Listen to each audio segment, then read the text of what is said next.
मेरे प्रिय, सुबह तुम जैसे ही सोकर उठे, मैं तुम्हारे बिस्तर के पास ही खड़ा था। मुझे लगा कि तुम मुझसे कुछ बात करोगे। तुम कल या पिछले हफ्ते हुई किसी बात या घटना के लिए मुझे धन्यवाद कहोगे, लेकिन तुम फटाफट चाय पीकर तैयार होने चले गए और मेरी तरफ देखा भी नहीं।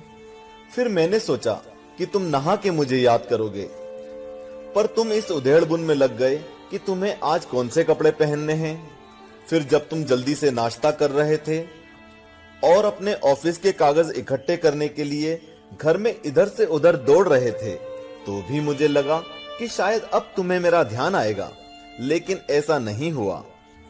फिर जब तुमने ऑफिस जाने के लिए ट्रेन पकड़ी, तो मैं समझा कि इस खाली समय का उपयोग तुम मुझसे बातचीत करने में करोगे, पर तुमने थोड़ी देर पेपर पढ़ा और फिर खेलने लग गए अपने मोबाइल में, और मैं खड़ा का खड़ा ही रह गया।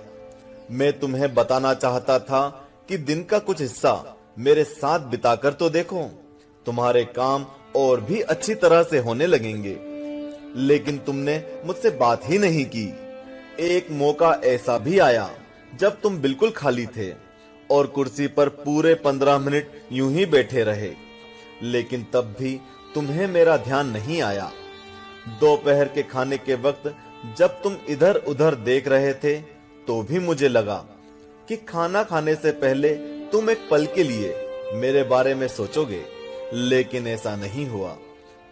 दिन का अब भी काफी समय बचा था। मुझे लगा कि शायद इस बचे समय में हमारी बात हो जाएगी, लेकिन घर पहुंचने के बाद तुम रोजमर्रा के कामों में व्यस्त हो गए। जब वे काम निपट गए तो तुमने टीवी खोल लिया और घंटों टीवी देखते रहे। देर रात थककर तुम बिस्तर पर आ लेटे। तुमने अपने पत्नी और बच्चों को शुभ रात्रि कहा और चुपचाप चादर ओढ़कर सो गए।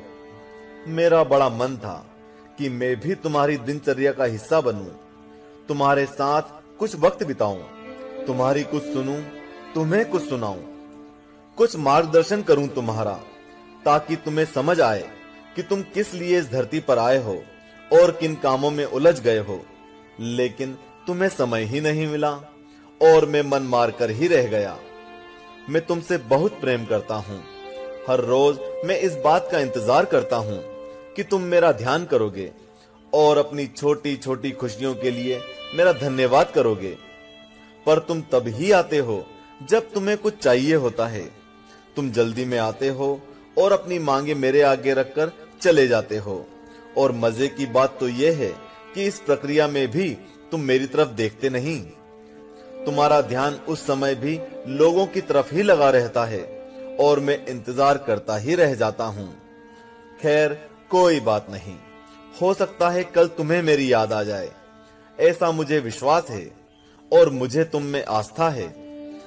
आखिरकार मेरा दूसरा नाम आस्था और विश्वास ही तो है। तुम्हारा पिता परमेश्वर।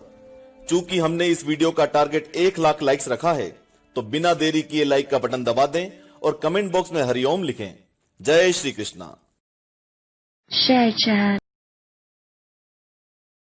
Share chat.